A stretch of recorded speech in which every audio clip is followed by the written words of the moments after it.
I got a phone call one day from a Dhamma teacher who wanted to ask me some questions about the 5 precepts.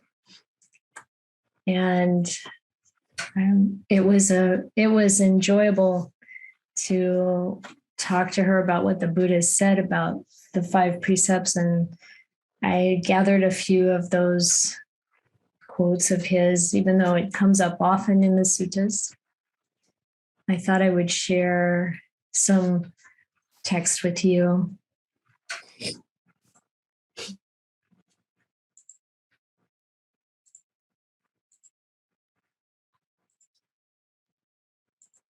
These are just going to be 4 little short suttas or excerpts from suttas. This first one is an excerpt from a discourse in the middle length discourses, number 129. And if you read the whole thing, it's pretty graphic around what happens if we're not behaving in wise ways. So I'm just going to skip to the good part.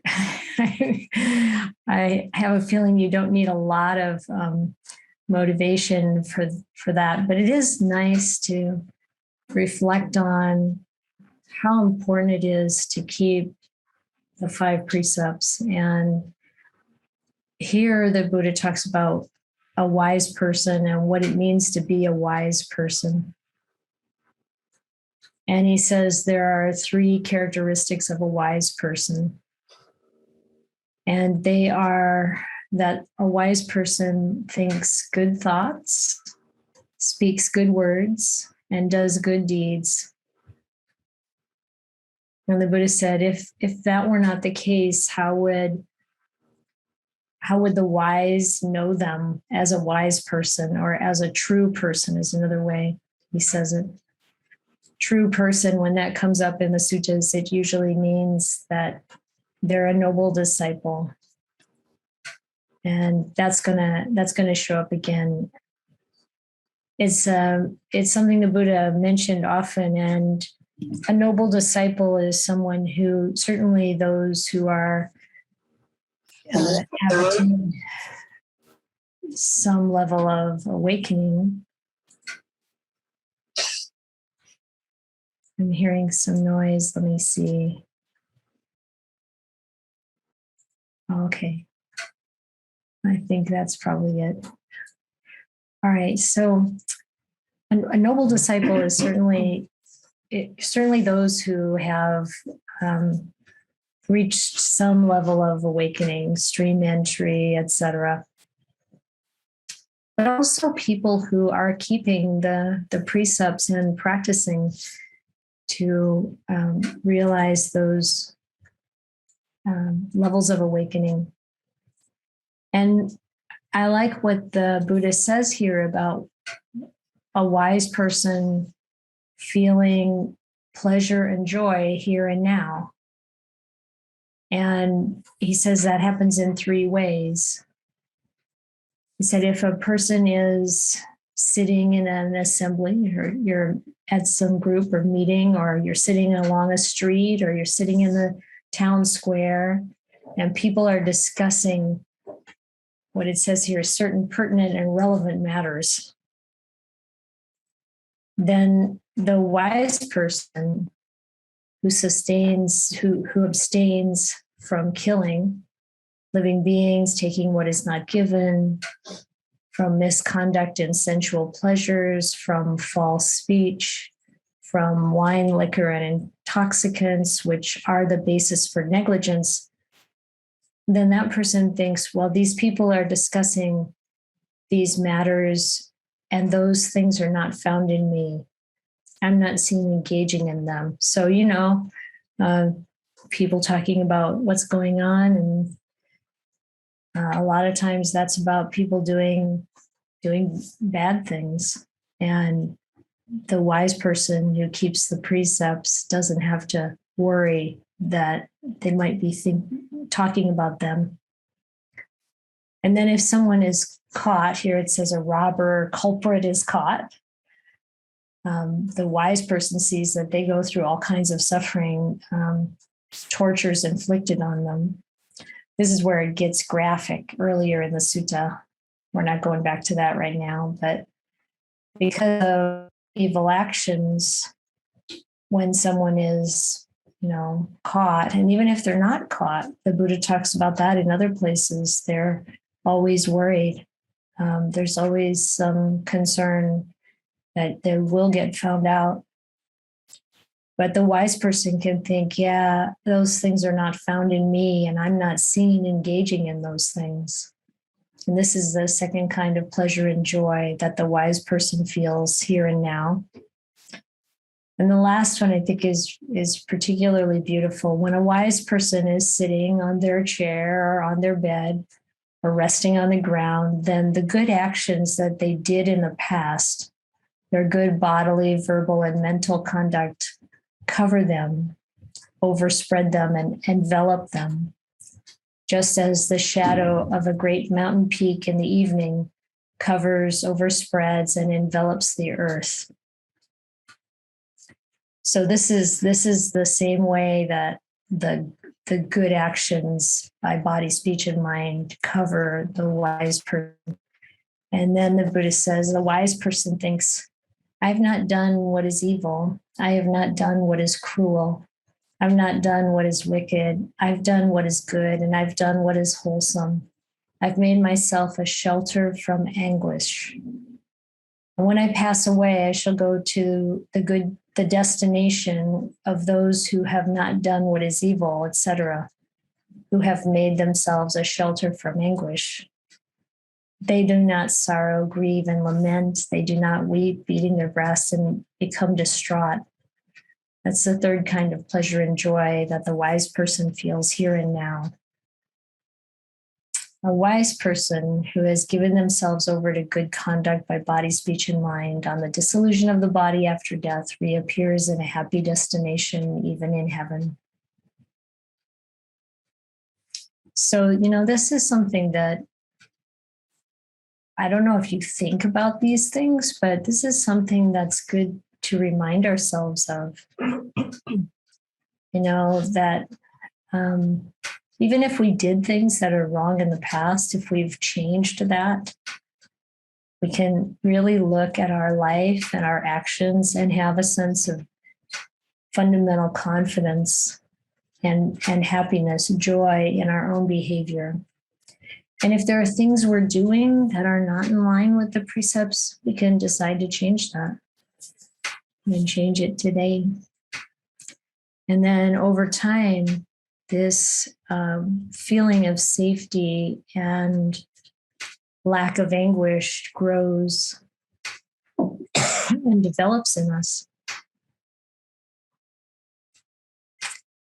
The next sutta is called Fragrance, and I really, really like this one. Nanda comes to the Buddha and says, there are 3 fragrances that spread with the wind, but not against the wind. The fragrance of roots and heartwood and flowers. They spread with the wind, not against the wind. Is there a fragrance that spreads with the wind, against the wind, and both with and against the wind? And the Buddha said, there is. He said, in whatever village or town a man or woman has gone for refuge to the Buddha, the Dhamma, and the Sangha, he or she is virtuous and of good character, abstaining from the destruction of life, taking what is not given, sexual misconduct, false speech, and lying, liquor, wine, and intoxicants, the basis for heedlessness. And he or she dwells at home with a heart devoid of the stain of miserliness, freely generous, open-handed, delighting in relinquishment, devoted to charity, delighting in giving and sharing. And in such a case, ascetics and Brahmins in all quarters speak praise. In such a village or town, a man or woman has gone for refuge to the Buddha, etc. They delight in giving and sharing. And the deities and spirits, too, speak praise in the same way. this Ananda is the fragrance that spreads with the wind, against the wind, and both with and against the wind. And then he goes on to say, the fragrance of flowers does not spread against the wind, nor the fragrance of sandal, tagara, or jasmine, but the fragrance of good people spreads against the wind. The good person's fragrance pervades all quarters.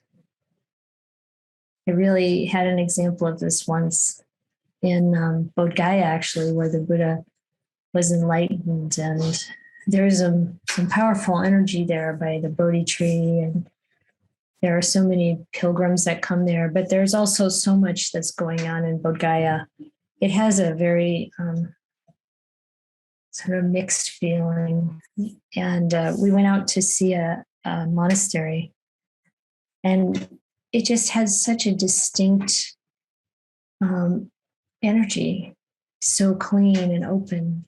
And I was just marveling at the difference. And I mentioned it to one of the senior monks that was with us. And he said, yeah, it's the fragrance. It's like the fragrance of virtue. The whole energy of this place is the fragrance of virtue. And it really can be palpable. And we can make our home that way. You know, our whole life can have that feeling to it.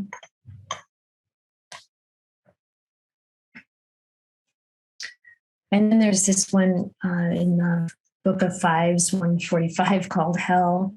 It's basically saying, if we destroy life, take what's not given, engage in sexual misconduct, speak falsely, indulge in intoxicants, the basis for heedlessness, then one possessing these 5 qualities is deposited in hell as if brought there. So it's like the Buddha is saying, you automatically have this downpulling. And the opposite is also true.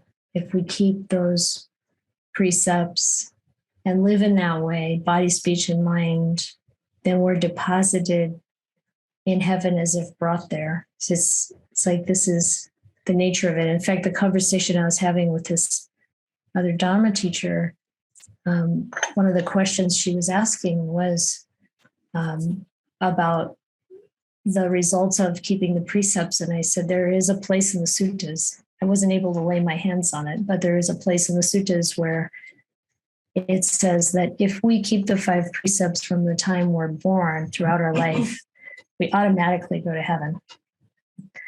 And of course, I don't know, you may not feel so comfortable with talk about hell and heaven, but we can think about these states in this very life. And we can also think about how it's natural to collect with people who have the same behaviors, attitudes.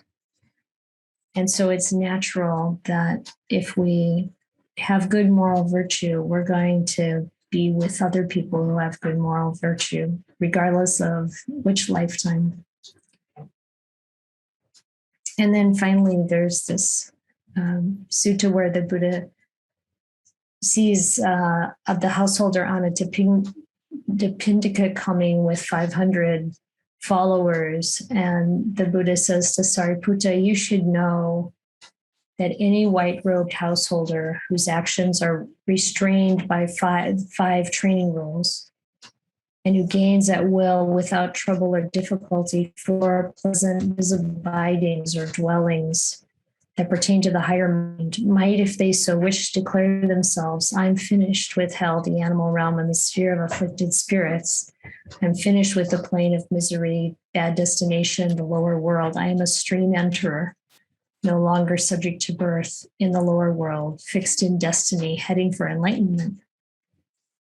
And then he talks about what those 5 training rules are, which we know.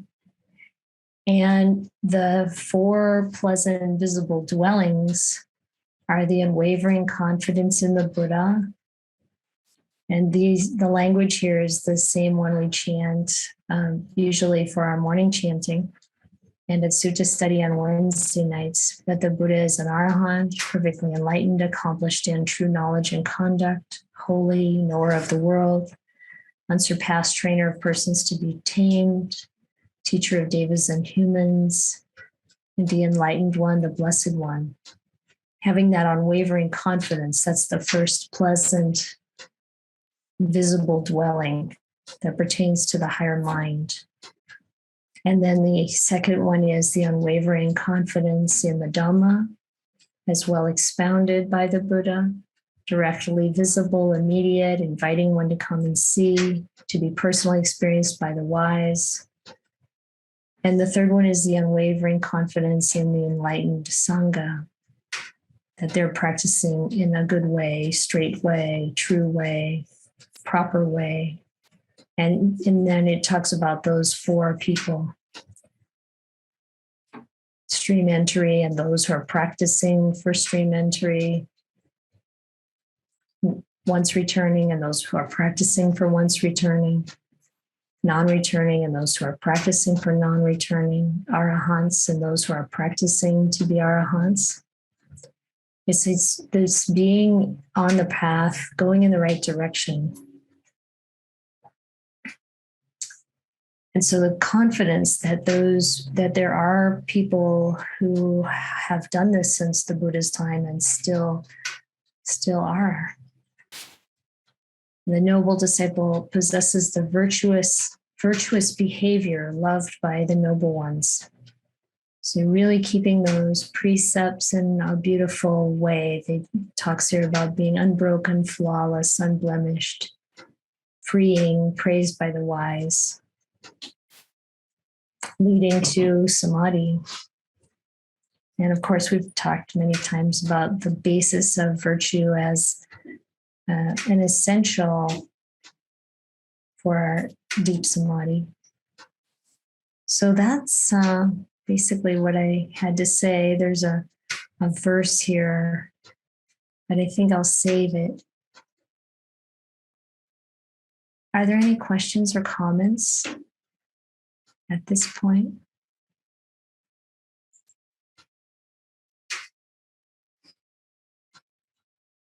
Yes, Linda? I didn't understand the fourth item that we just talked about, the confidence in the Buddha, Dhamma, and Sangha. And what was the fourth one? It's the careful keeping of the precepts. Like you really don't, can't imagine breaking them, Okay, thank you. And those are often talked about as the four qualities of the stream enterer.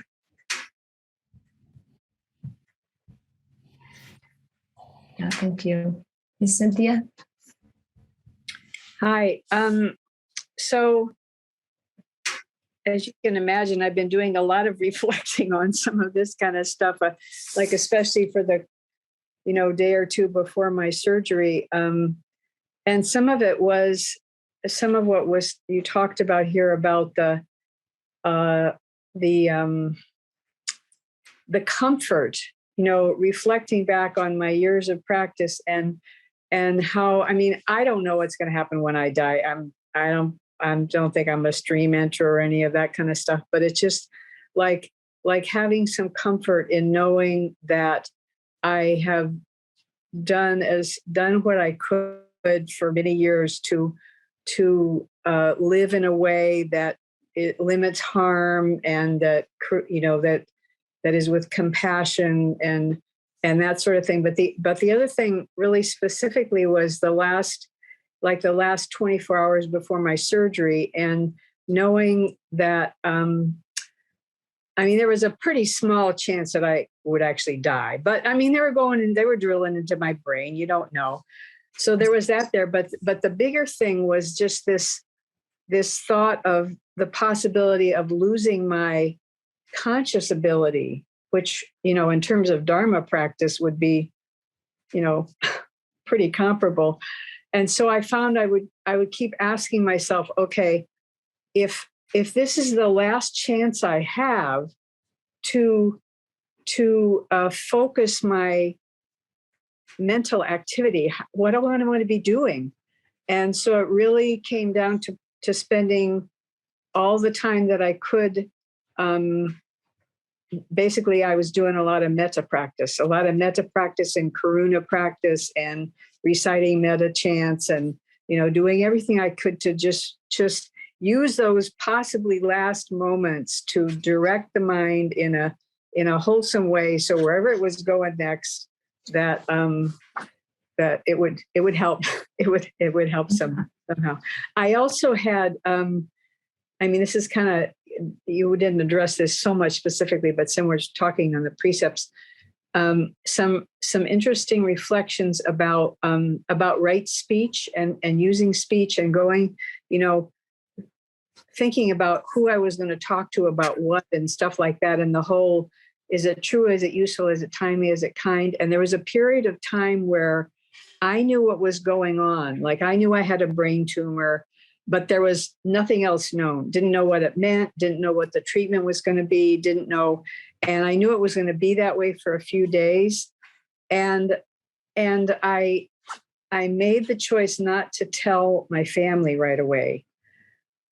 And, I really wanted to, but I knew the wanting to was more about, I didn't want to have to hold it myself. I did have a few Sangha friends that I would talk to that weren't so immediately impacted.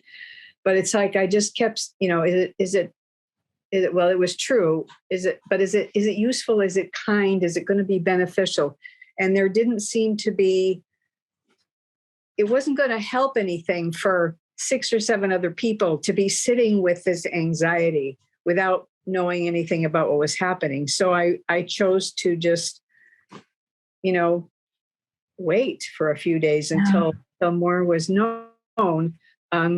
Kind of out of compassion, for not wanting to cause any more trauma for anybody else. It wasn't necessary. It wasn't going to help me really. A little bit to maybe as an anxiety release, but it was a good reflection for me to coming back to that, like why am I speaking? I have a friend that one of my Dharma teachers, what's the thing he uses?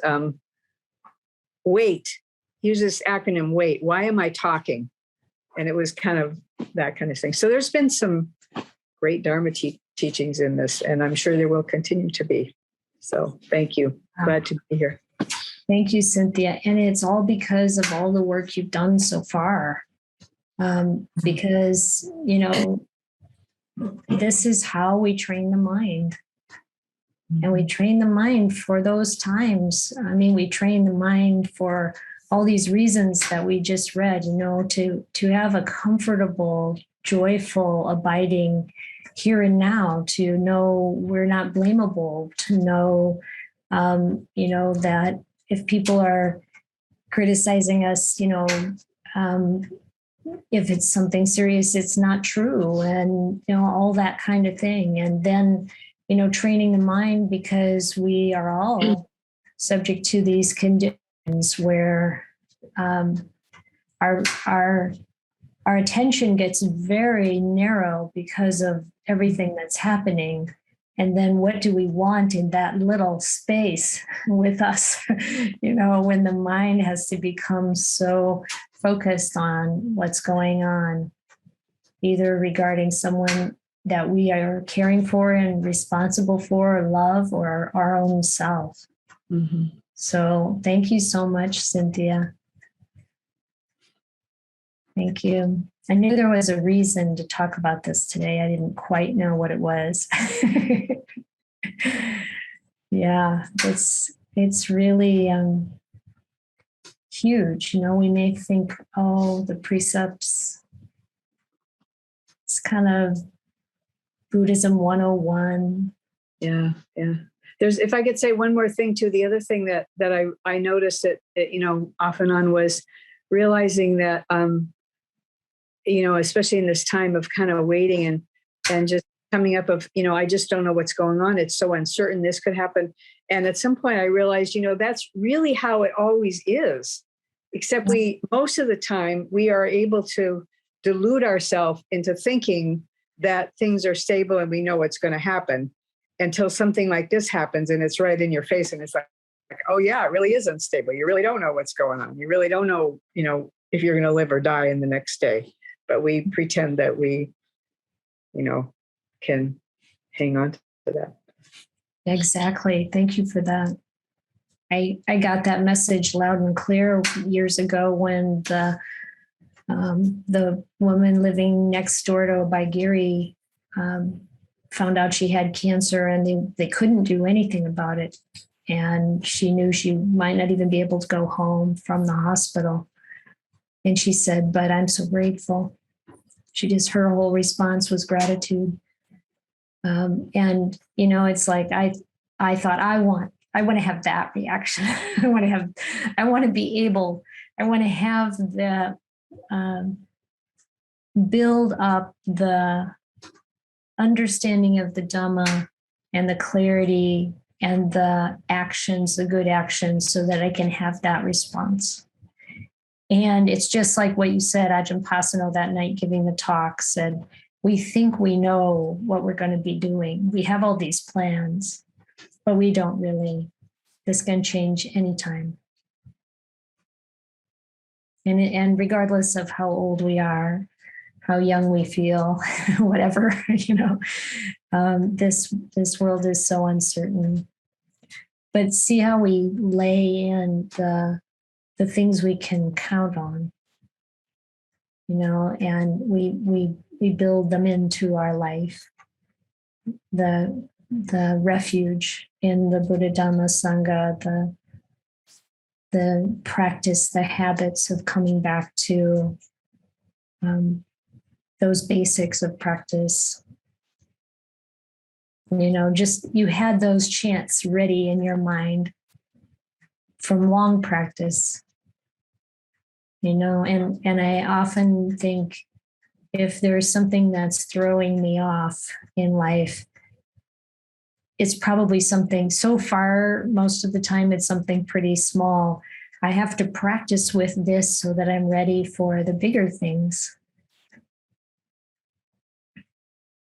Yeah.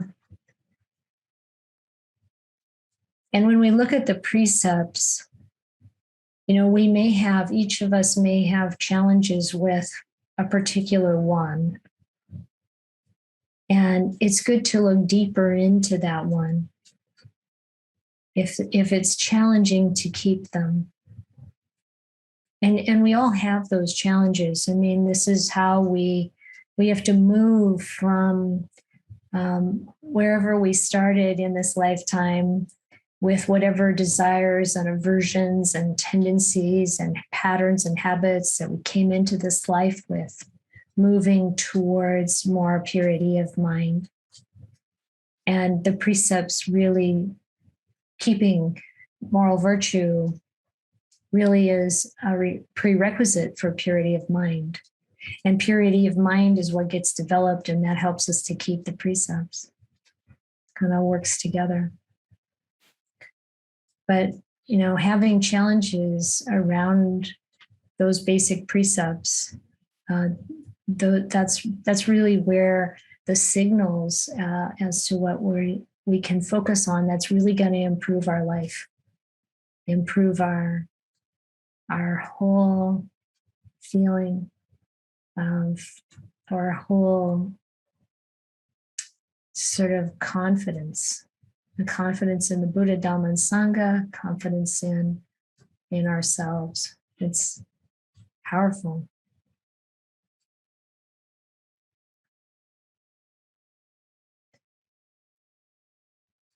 I listened to a Dhamma talk, about half of a Dhamma talk the other day by Ajahn Brahmali. I searched for it on YouTube with Ajahn Brahmali on morality, I think. It's called Morality. And it's a talk he gave in 2007, so it's quite a while ago. He looks lots younger, and I know we did too, but in 2007. But he goes into real detail about the different precepts and how to think of them. And a part that I really enjoyed listening to was about not killing living beings, training ourselves to be gentle, kind, and compassionate to all living beings, and how important it is to learn how to see their qualities that are like our qualities. See that they want to live, they want to be free from pain. And he got into examples, and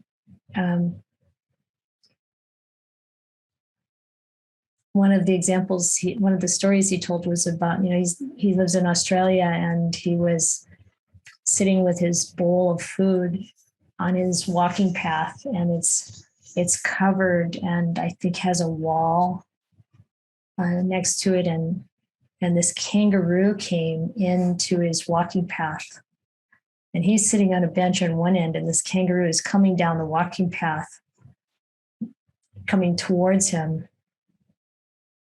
And finally, the kangaroo is standing there, and it starts to look into his bowl, and it starts to reach, and he covers the bowl with his hands. And then he said the kangaroo reached out its little arms, and it tried to take his hands away. And he said, I wasn't ready to let this kangaroo eat my lunch. So he said he got up, and he kind of gently pushed the kangaroo out of the walking path. But he said it was just so interesting because, he always kind of gives what's left in his bowl, throws it outside for the kangaroos. And he said,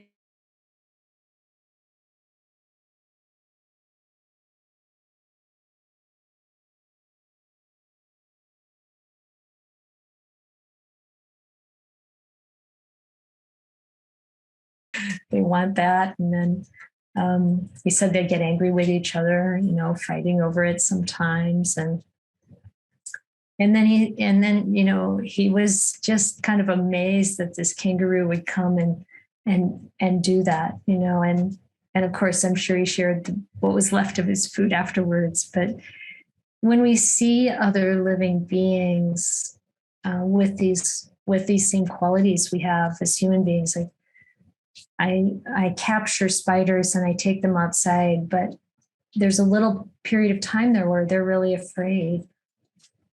And I know that I would react the same way if someone was trying to capture me and put me outside. And I try to do it in a gentle way, but there's this moment, of their fear, and then they calm down. And it's funny because not all of them act the same way. Some of them are quite calm about the whole thing. And that's the way we are too, right? Maybe depending on our character, or depending on what day you happen to catch us, it might be different. But this idea that we can see in other living beings the qualities that we can relate to.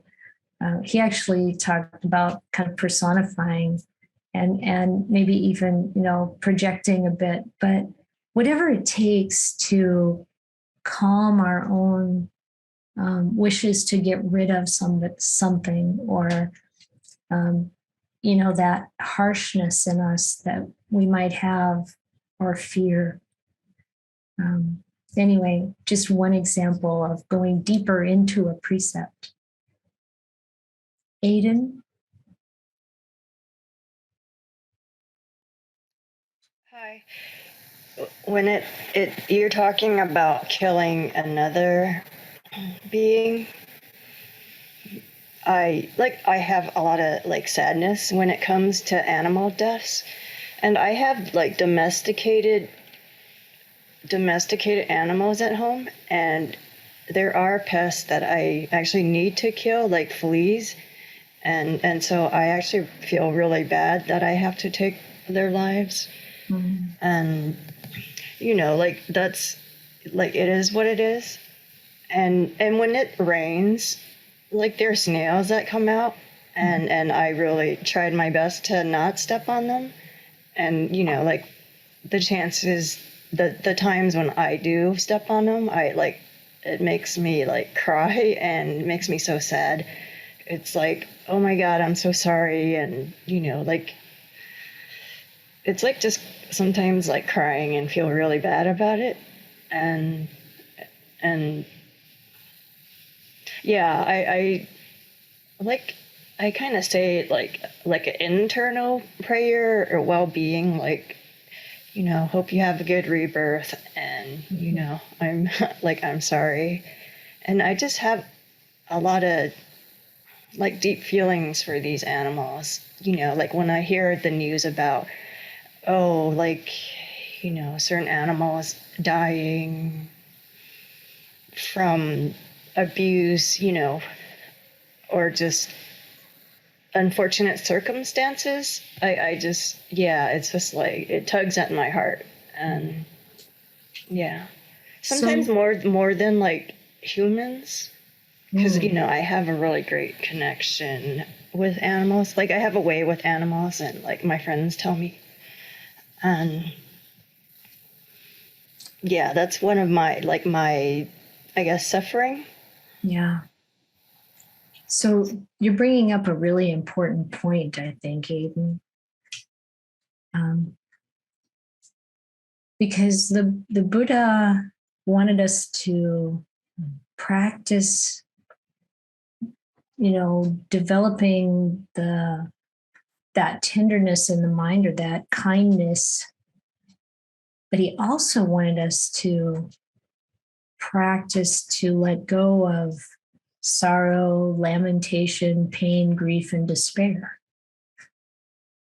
And it's like, how do you find the balance? Or it's not really balanced so much as developing ourselves more in regard to wisdom. Now, that doesn't change the feelings that arise, but we work with those feelings. There's nothing wrong with having those feelings, but there is a state of mind that has the compassion without the suffering. And when things, I know what you're saying. I've had remorse, accidentally stepping on snails, or I know exactly. I mean, I realize too that you're particularly empathic and tender about this, and it's very sweet actually to see on the one hand.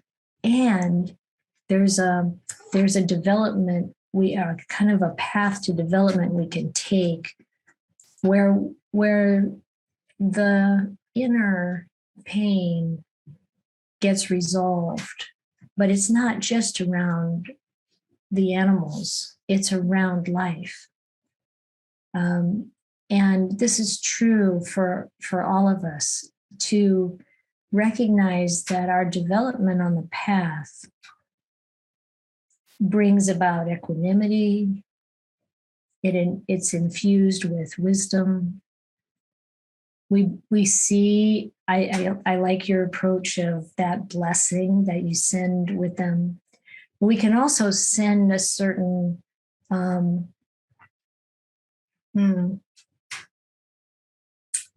to say this, that blessing can carry some joy with it for that potential. Living as a snail is not a great life, no matter what. Even living as an animal is not a great life, no matter what.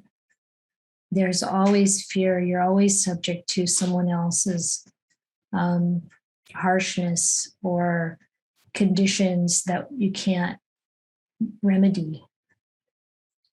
So it's helpful to really bring in those wisdom factors of mainly, first and foremost, knowing the state of your mind, which is what Ajahn Liam said to me on this topic. You have to look at the purity of your mind. Ajahn Ganhas talks about the same thing. The absolute wish for the benefit of other beings and not for their harm. And Cynthia talked about it too, like what we do, what we say, even what we think is this harming anyone? Is this going to harm anyone? And of course, when our mind is oriented, as yours is, to wanting to support and be kind and not harm, then that's the first layer, to really have that clarity about what our intention is and that purity of mind.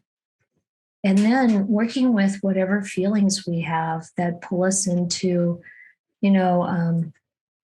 what you might call the near enemy of compassion, which is a sadness around, what's going on in the world, because this is this world. This world has all of this destruction in it.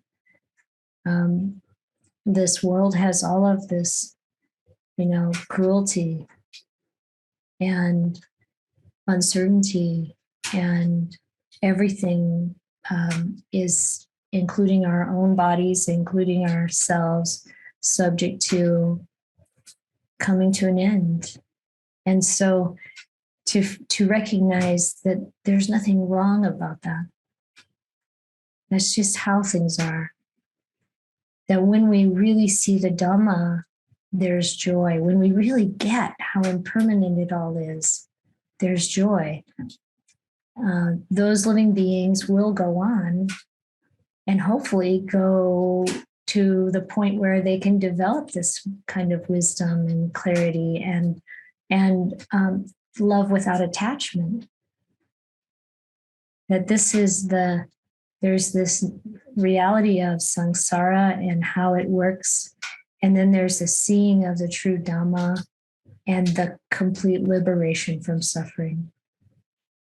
And that's where we should put our attention.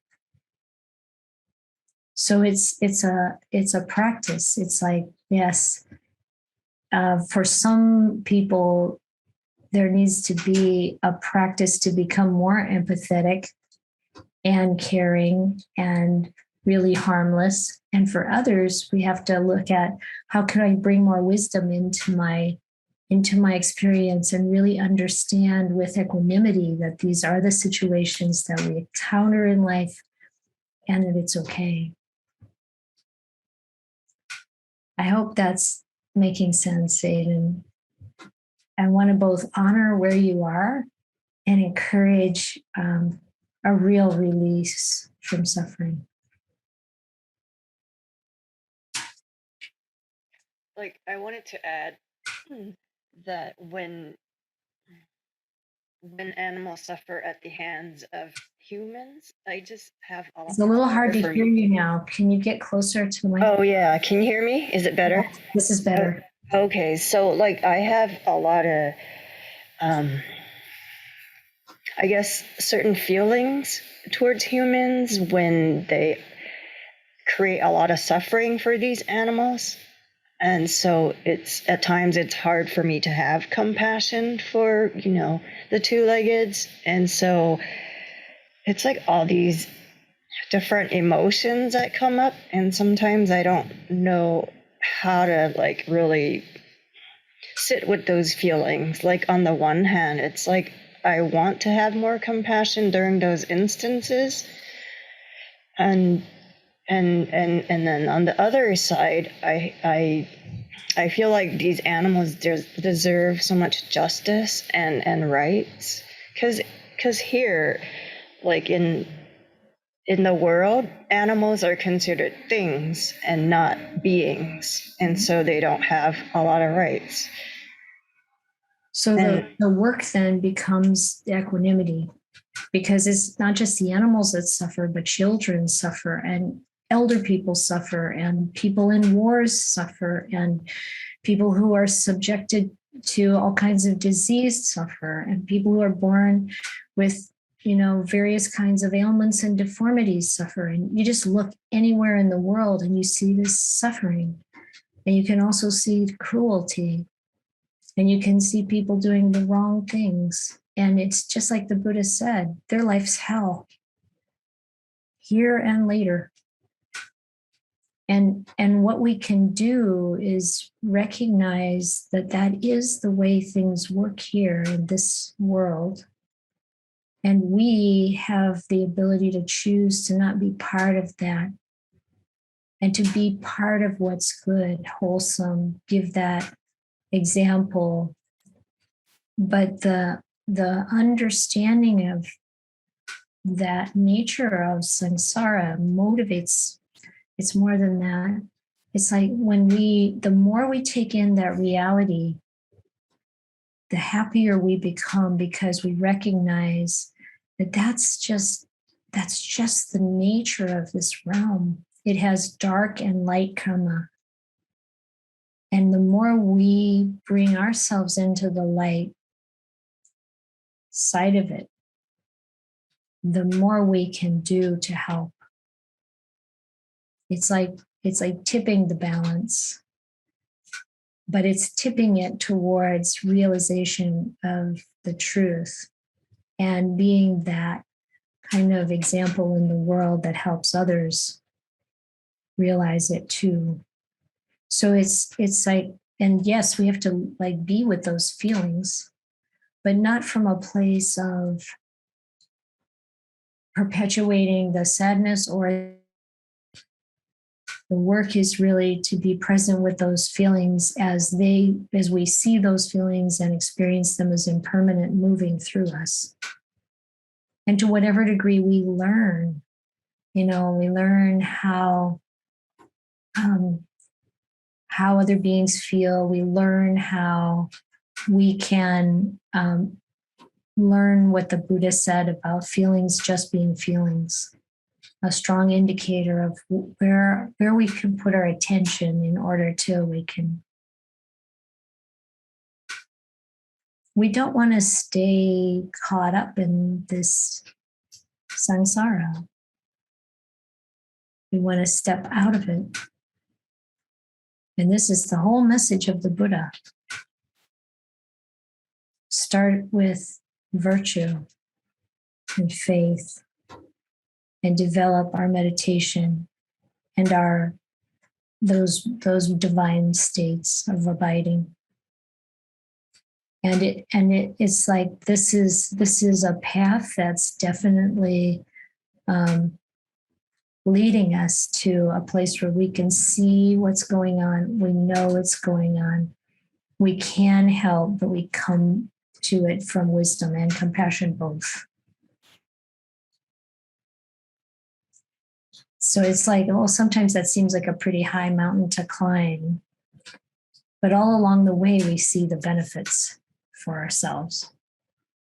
And it's really good that we know where we are with things so that we can take steps in the direction that's actually going to lead to awakening. And we change over time. There comes a point where, first there comes a point where instead of defending ourselves all the time, we have compassion for other living beings. Like you are saying, like you are giving a beautiful example of.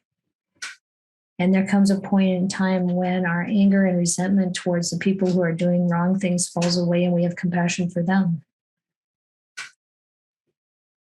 And there comes a point in time when we see that the Dhamma is so complete and rich and beautiful, and that we can be happy.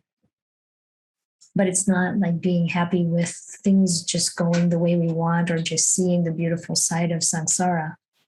It's a happiness in seeing all of it, to know that the Dhamma is real and works.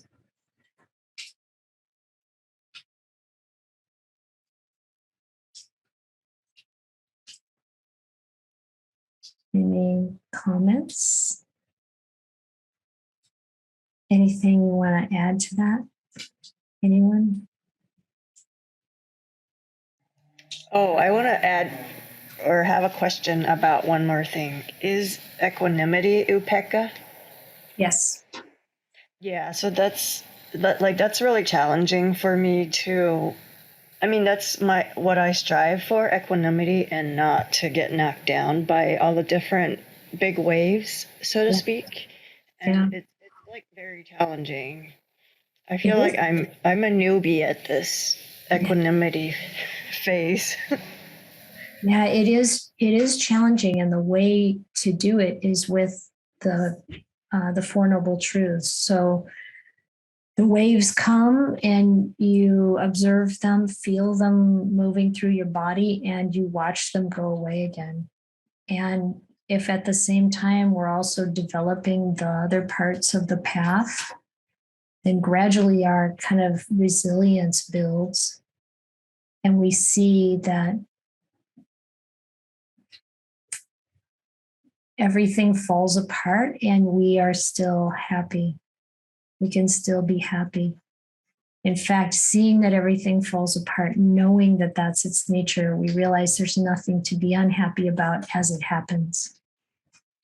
We just keep encouraging the goodness in ourselves, and the goodness in others, the goodness in whatever living being there is there with us, in front of us, around us, trying to get into our bowl and eat our food, whatever it is, encouraging the goodness and maintaining the wisdom. So we have to bring more wisdom into the practice to be able to work with the wave after wave of feeling. Thank you, Aiden. Neil?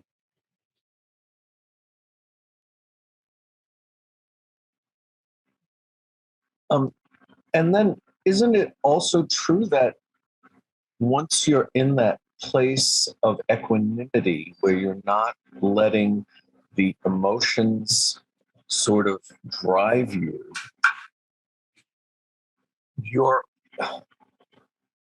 you may also be able to see an appropriate action that you can take in that situation? Yes. That's not lashing out, I mean, Mm-hmm. I'm not sure, like in the case that Aiden's talking about, I'm not sure what it would be, but it's not just about saying, this is the way the world is. Mm-hmm. Yep. You actually can come to, I think I said what I needed to say. Yeah, and it's so true. And it's there's a point where our wisdom is so strong that we not react lashing out, but there's no energy to lash out there anymore. And yes, then with that wisdom and clarity, we can take action that's so much more effective. And people do. I mean, there are many ways that people help other living beings. You see these, master teachers, they're constantly doing things to help, build a new wing on the hospital and give, it's just, there's all, setting up a school in a village. And, there's just all kinds of ways that we can help. And Ajahn Ganaha really likes animals and created a preserve for some, it's a breed of kind of like, almost like a buffalo, kind of a cow, kind of a cattle. And, it's like, with wisdom and compassion, there's a lot we can do. And we know what to do. Yeah. And we're there's that tenderness, but we're not pulled down by what we experience. Yeah, thank you, Neil. Anagarika Sarana. Hi. I just want to add an experience that I've been trying to look how is it changing in my mind, particularly like the experience of living here in this city and hearing about even friends or like companions, female companions at my school being killed, and all the gender abuse. So I think these months it has been a very deep kind of practice of okay, I know this is totally wrong, but I also don't want to carry this anger towards the perpetrators of this, because they are also very lost, and sex misconduct, like breaking that precept, and even the first precept of killing, is definitely not going to be good. So this date has been like increasing, and we've been having to take more care. And I don't know. I think that also adds to the practice, the fact like, okay, I could be the next one any moment. No? And what could be the worst thing that could happen if I was? To generate a mind of anger and hatred towards the person. So I'm like, okay, if it's gonna happen, it's gonna happen. And I hope the person doesn't do it, because it's gonna be very bad for that person. But I'm not gonna get involved in that karma. Yeah. And I don't know. I think the other day I was listening to Bante Sumita, and he was talking about like generating metta first. When for people that it's difficult to like first generate metta for yourself, then for people you love, that is easy. And for neutral people, like, I don't know, a waiter or someone in the street. And then, like, with the time and practice, it's like there's no more space for hatred and resentment in your heart. So I'm like, yeah, that's the only way I can help. I'm not gonna say only women. I'm gonna say any like, women, men, non-binary, whatever. It's like, I think this is the only way, and this is the way I want to take care of my mind. And yeah. So yeah. Sadhu, sadhu, sadhu. Beautiful. Thank you. How would you like to take the 3 refuges and the 5 precepts at this point?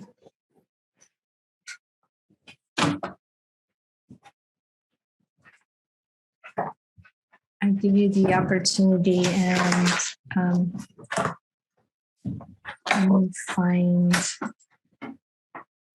find it to share with you.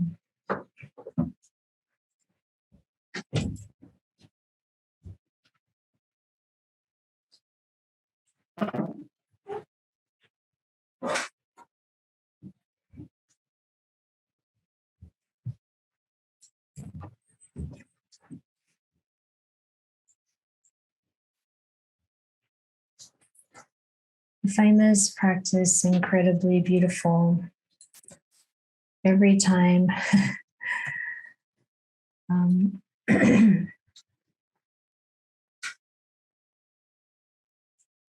Mira, would you mind chanting the request? Would you be up for that? Oh, it's okay.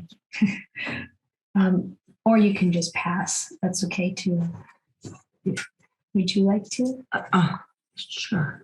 Okay, we'll be the only ones with our mic on, and we'll just do it if you're okay with that. I'll give it a shot. She's going to give it a shot. This is great. Okay, let me share the screen.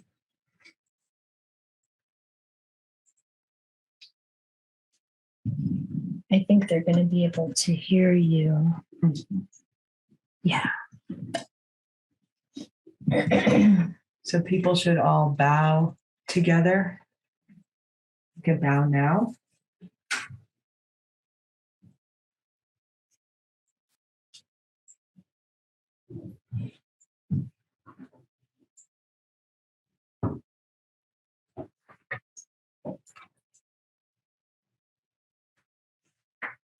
And people with their mics off should also chant along.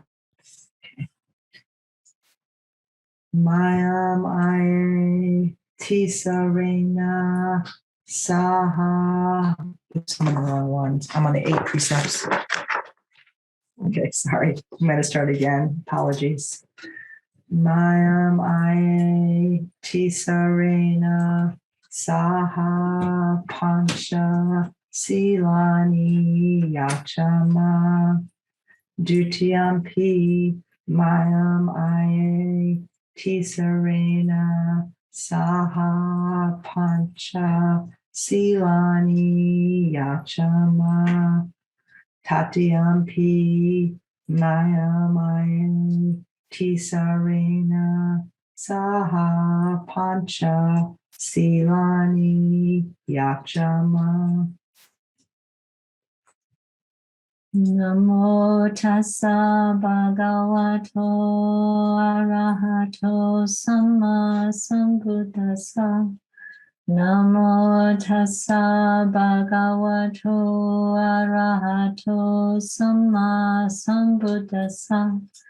Namo tassa bhagavato arahato samma sambuddhassa. Namo tassa bhagavato arahato sama sambuddhassa. Namo tassa bhagavato arahato sama sambuddhassa. Namo tassa bhagavato arahato sama sambuddhassa. Buddhang saranang gacchami. Buddham saranam gacchami. Dhammang saranang gacchami. Dhammam saranam gacchami. Sanghang saranang gacchami. Sangham saranam gacchami. Dutiyampi Buddhang saranang gacchami. Dutiyampi Buddham saranam gacchami. Dutiyampi Dhammang saranang gacchami. Dutiyampi Dhammam saranam gacchami. Dutiyampi Sanghang saranang gacchami. Dutiyampi Sangham saranam gacchami. Tatiyampi Buddhang saranang gacchami. Tatiyampi Buddham saranam gacchami. Tatiyampi Dhammang saranang gacchami. Tatiyampi Dhammam saranam gacchami. Tatiyampi Sanghang saranang gacchami. Tatiyampi Sangham saranam gacchami. Tisaranang gamanang nititang. Ayya. Panatipata veramani sikkhapadang samadhiyami. Panatipata veramani sikkhapadang samadhiyami. I undertake the precept to refrain from taking the life of any living creature. Adina dana veramani sikkhapadang samadhiyami. Adina dana veramani sikkhapadang samadhiyami. I undertake the precept to refrain from taking that which is not given. Kame sumi chachara veramani sikkhapadang samadhiyami. Kame sumichachara veramani sikkhapadang samadhiyami. I undertake the precept to refrain from sexual misconduct. Musawada veramani sikkhapadang samadhiyami. Musawada veramani sikkhapadang samadhiyami. I undertake the precept to refrain from false and harmful speech. Surameraya maja pamadatana veramani sikkhapadang samadhiyami. Surameraya maja pamadatana veramani sikkhapadang samadhiyami. I undertake the precept to refrain from consuming intoxicating drink and drugs which lead to carelessness. Imani pancha sikkhapadani silena sukha tingyanti. Silena boka sampada Silenini Bhutinyanti Tasma Silang Visodaye. Sadhu, sadhu, sadhu.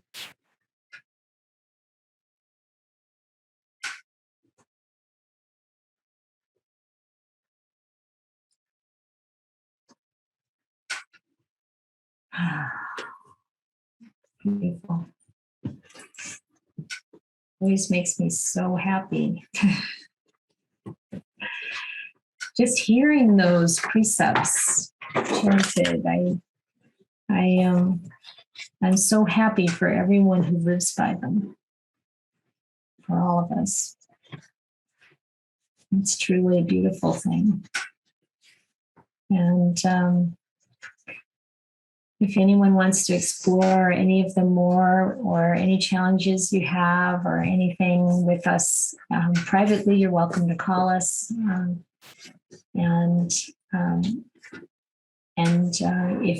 If you're interested in learning more about what the Buddha said about them, I strongly recommend searching the suttas for it. It's really the basis of a good life.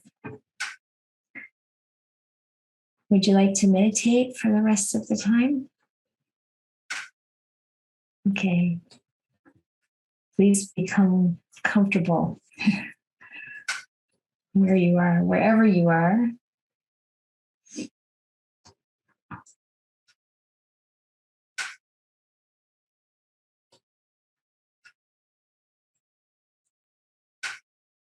think I will trust that you know what to do with meditation, and just allow yourself to become tranquil in the body and tranquil in the mind. And let the goodness of your life fill your being.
Thank you, everyone, for your practice. It's really nice to see you.